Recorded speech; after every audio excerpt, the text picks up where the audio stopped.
আজকে একজন মনীষী নিয়ে তোমাদের সাথে গল্প করি। একজন জ্ঞানী মহারথী প্রখ্যাত বিদ্বান হাফেজ ইবনে হাজার আল আসকালানী রহমতুল্লাহ আলাইহি। কি বলতো নাম কি? হাফেজ ইবনে হাজার আল আসকালানী, বিখ্যাত মুহাদ্দিস। ওনার একটা লিখিত বই আমাদের এখানে পড়ানো হয়। কি? বুলুগুল মারাম মিন আদিল্লাতিল আহকাম। হাদিসের গ্রন্থ পড়ানো হয়। আর একটা আছে মনে হয় এখনো সিরিয়ালে আসেনি, নুকবাতুল ফিকির পড়ানো হয়েছে কি? ওটা সম্ভবত আরো উপর ক্লাসে আছে, সিলেবাসের মধ্যে ওটাও আছে আর কি। তো আমরা এই মনীষী সম্পর্কে একটু জানবো এবং তার জীবন থেকে একটু শিক্ষা নেওয়ার চেষ্টা করব আমরা ইনশাআল্লাহ, নাকি?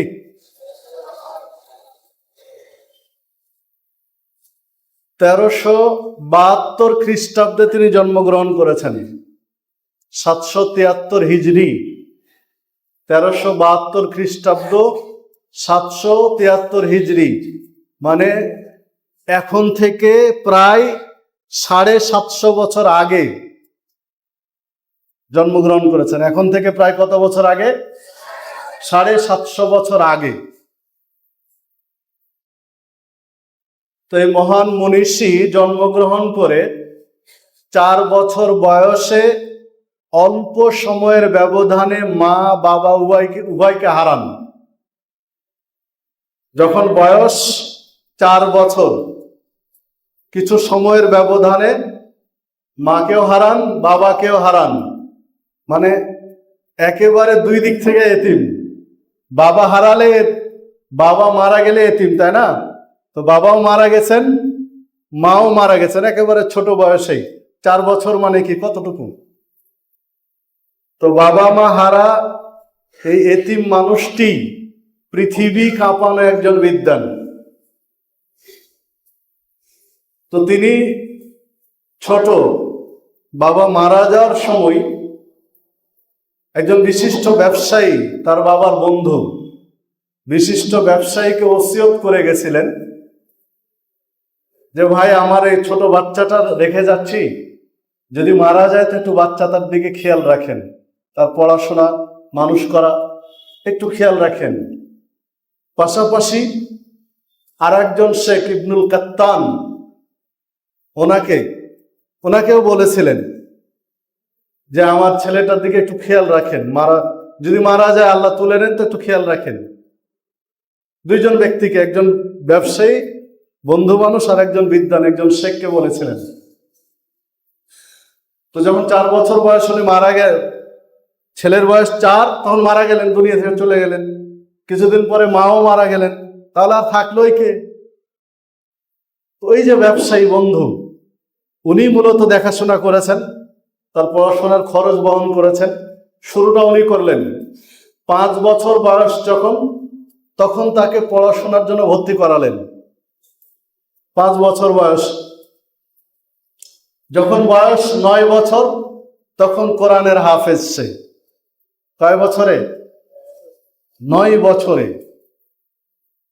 5 বছরে স্কুলে বা মাদ্রাসায় যাতায়াত শুরু, আর 9 বছর বয়সে পূর্ণাঙ্গ হাফেজ। এবং শুধু হাফেজ নন, মানে হক আদায় করা হাফেজ। ইয়াদ, শতভাগ ইয়াদ নিয়ে হাফেজ, পূর্ণ ইয়াদ নিয়ে। মাত্র কয় বছরে? 9 বছরে। তো 4 বছরে, কিন্তু 5 বছরে হিফজে ভর্তি হননি, এমনি আক্ষরিক জ্ঞান যেটা সেখানে। তাতে বোঝা যাচ্ছে হিফজে নুরানি, নাজেরা, হিফ সব কমপ্লিট করতে মাত্র 2.5-3 বছর বা আরো কম সময় নিয়েছিলেন। আর আমরা কত সময় নিচ্ছি, আমাদের কত সময় লাগছে? তারা পরিশ্রম করেছেন, খুবই পরিশ্রম করেছেন। এরপরে হিফজ শেষ করে কিতাব লাইনে পড়াশোনা তার শুরু। একটা পর্যায়ে এসে যে ব্যবসায়ী তার দেখাশোনা করতেন তিনিও মারা গেলেন। তারপরে তার ওই যে আরেক শেখ, যে শেখকে বলে গেছিলেন ইবনুল কাত্তান, তিনি দেখাশোনা করেন, তার দেখাশোনা করেন।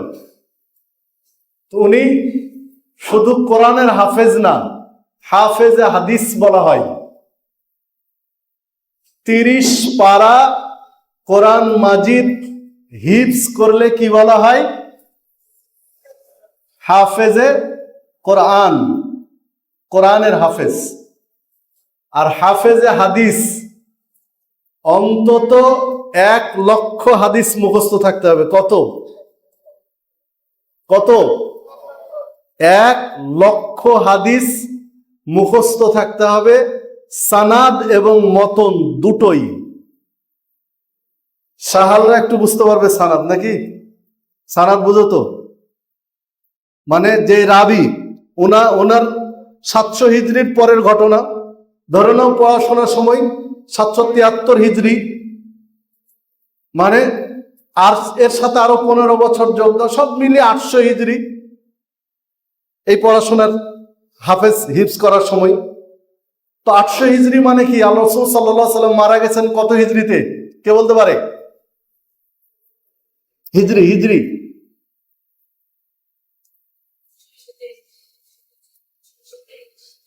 623 হিজরি।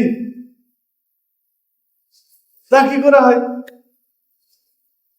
10 হিজরির শেষে, 10ম হিজরির শেষে বা 11 হিজরির শুরু।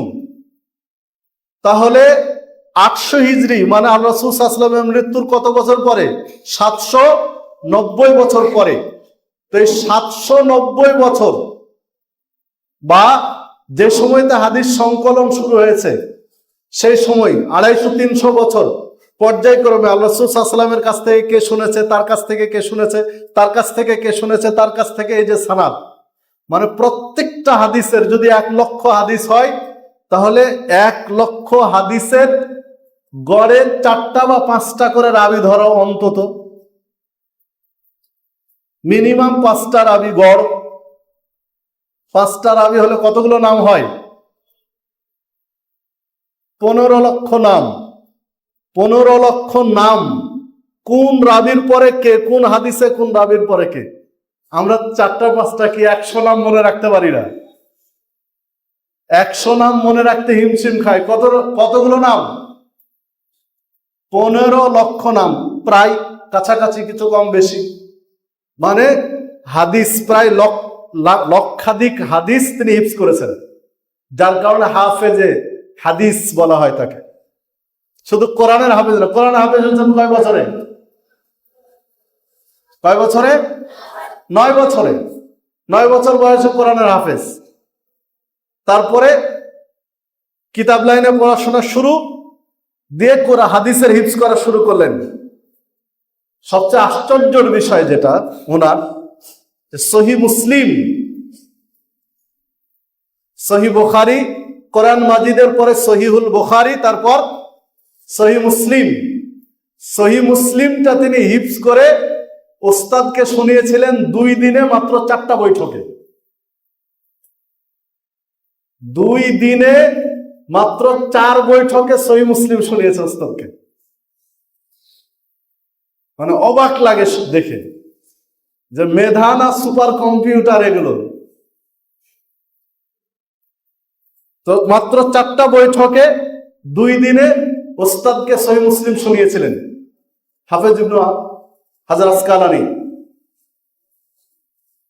তিনি এসে যে খিদমত গুলো করেছেন, তার সবচেয়ে বড় খিদমত জাতির জন্য, উম্মার জন্য, সেইটা হলো সহিহ বুখারীর ব্যাখ্যা গ্রন্থ লিখেছেন ফাতহুল বারী। সারা বিশ্বে সহিহ বুখারীর যতগুলো ব্যাখ্যা গ্রন্থ আছে সবচেয়ে ভালো ব্যাখ্যা গ্রন্থ হলো তারটা। শুরু কিন্তু কোরআনের হাফেজ, হিফজুল কোরআন দিয়ে শুরু। সবচেয়ে ভালো ব্যাখ্যা গ্রন্থ সহিহ বুখারী, ফাথুল বারী, তার লেখা।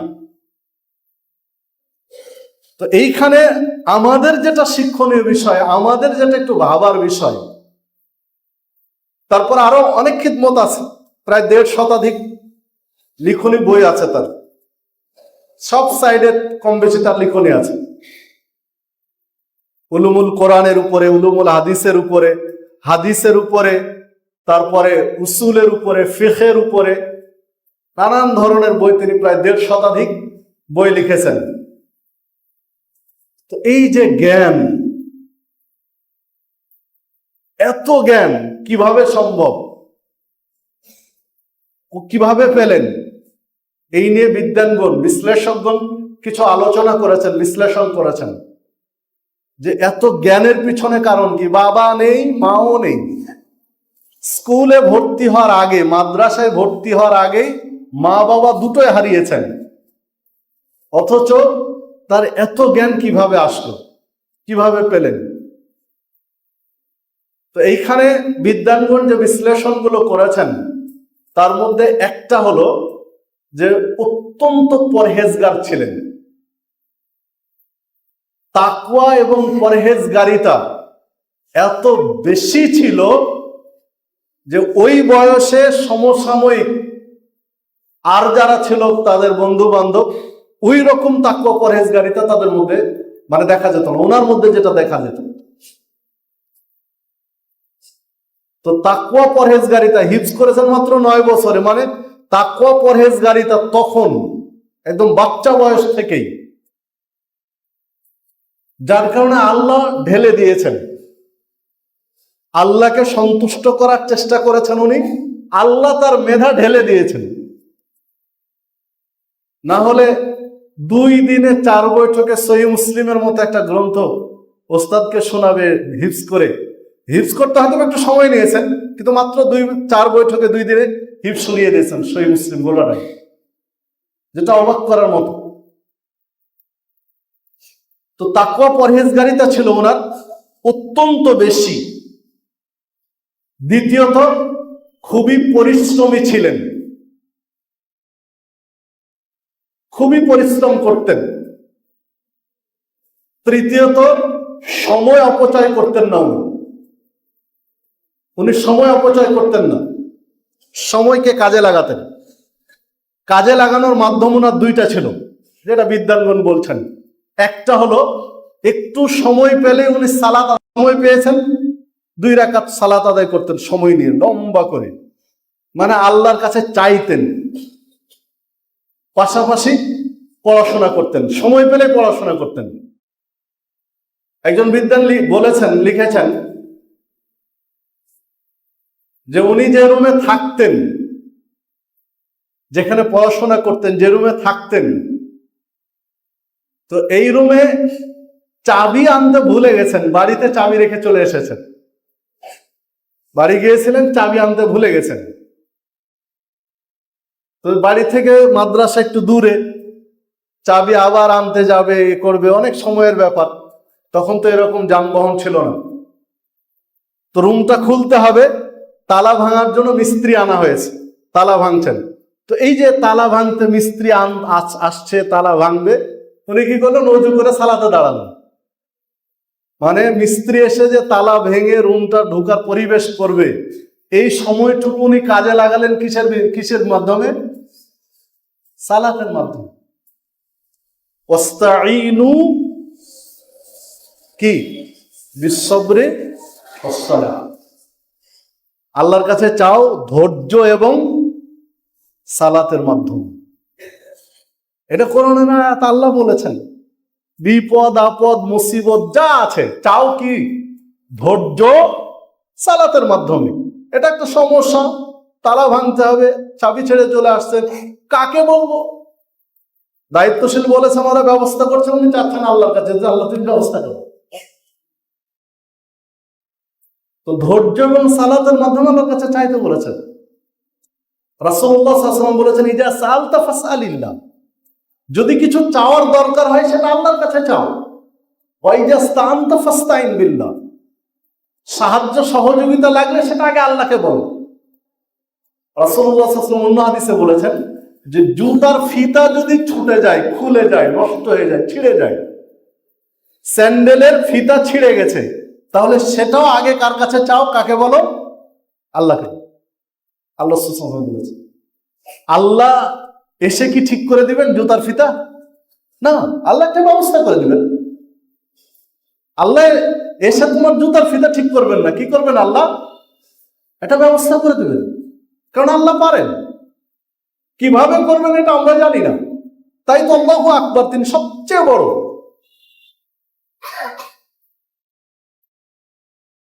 সূরা তালাকের 2 নম্বর, আরো একটু পরে, এক আয়াত পরে মনে আছে, ওমাইয়াত্তাকিল্লাহ ইয়াজআল লাহু মিন আমরিহি ইসরা, যদি তাকওয়াশীল হও, আল্লাহর প্রতি অনুগত হও, তাহলে কঠিন কাজ সহজ করে দিবেন। এটা আল্লাহ বলেছেন যে তাকওয়া বাড়াও, ধৈর্য বাড়াও, আল্লাহর কাছে চাও, আল্লাহ কঠিন কাজ সহজ করে দিবেন। মহান মনীষী ইবনে হাজার আসকালানী রাহমাতুল্লাহ আলাইহি এই থিওরিগুলোই কাজে লাগিয়েছিলেন। যখনই বিপদে পড়তেন তখন ওযু করে সালাত পড়তেন। মানে তার কাকে বলবেন? বাবা নাই, মা নাই, কার কাছে বলবেন? তিনি অভিভাবক হিসেবে আল্লাহকেই বেছে নিয়েছেন। যা দরকার আগে আল্লাহকে বলতেন। একটা কঠিন পড়া মুখস্থ হচ্ছে না, সবক রেডি করতে পারোনি, ফজরের আগে তোমাকে উঠে সবক দিতে হবে, সবক রেডি হয়নি, ভুল হচ্ছে, কি করবা? তাহলে ফজরের আগে যখন তোমাকে উঠিয়েছে বা উঠাচ্ছে, অন্য দিনের চেয়ে একটু আগে উঠো, ডাকার সাথে সাথে উঠো, অন্যদের আগে দ্রুত যাও, পেশাব পায়খানা প্রয়োজন সেরে ওযু করে এসে আগে দ্রুত মসজিদে আসো, মসজিদও খোলা থাকে, মসজিদে এসে 2 রাকাত সালাত পড়ো। যদি সম্ভব হয় একটু চোখের পানি আল্লাহর কাছে ফেলে দাও, আল্লাহকে বলো যে আল্লাহ একটু সহজ করে দাও। আল্লাহকে বলো যে আল্লাহ তোমার কালাম মুখস্থ করছি, তুমি একটু সহজ করে দাও। একজন আরব্য মনীষী বিদ্বান, তার চমৎকার একটা দোয়ার ভঙ্গি, মানে আরবিতে দোয়া করছেন, দোয়া করতে গিয়ে বলছেন যে মাবুদ, তোমার অনেক বান্দা আছে, যদি তুমি আমাকে না দাও তাহলে তুমি দিবা, এরকম অনেক বান্দা আছে, তোমার দেওয়ার বান্দার অভাব নেই, আমাকে না দিয়ে আরেকজনকে দিতে পারবা, কিন্তু আমার চাওয়ার আর তো মাবুদ নাই, আমার মাবুদ তো তুমি একটাই, আমি তার কারো কাছে চাইতে পারবো না, তুমি আমাকে না দিয়ে আরেকজনকে দিতে পারবে, তোমার সুযোগ আছে, কিন্তু আমার তো সুযোগ নেই তোমার কাছে, তোমাকে বাদ দিয়ে আরেকজনের কাছে চাইবো, বিধা আমার এটা দরকার, তুমি আমাকে দাও। চমৎকার সিস্টেম। যে আল্লাহ তোমার অনেক বান্দা আছে দেওয়ার, কিন্তু আমার তো আরেকজন মাবুদ নেই যে আমি চাইবো, যদি আল্লাহ তুমি আমাকে দাও, ইলম দাও। একটু আল্লাহর কাছে চাইতে হবে। কয়েকটা বিষয় বললাম। 1, তাকওয়া পরহেজগারিতা বাড়াতে হবে। 2, পরিশ্রম বাড়াতে হবে। 3, কি? সবর এবং সালাতের মাধ্যমে আল্লাহর কাছে চাইতে হবে। এগুলো করো, দেখো আল্লাহ বাড়িয়ে দেবেন ইনশাআল্লাহ। আল্লাহ রাব্বুল আলামিন তোমাদের ইলমে বারাকা দান করুন। আল্লাহ রাব্বুল আলামিন তোমাদের কাঙ্ক্ষিত লক্ষ্যে পৌঁছে দিন। আসসালামু আলাইকুম ওয়া রাহমাতুল্লাহি ওয়া বারাকাতুহু।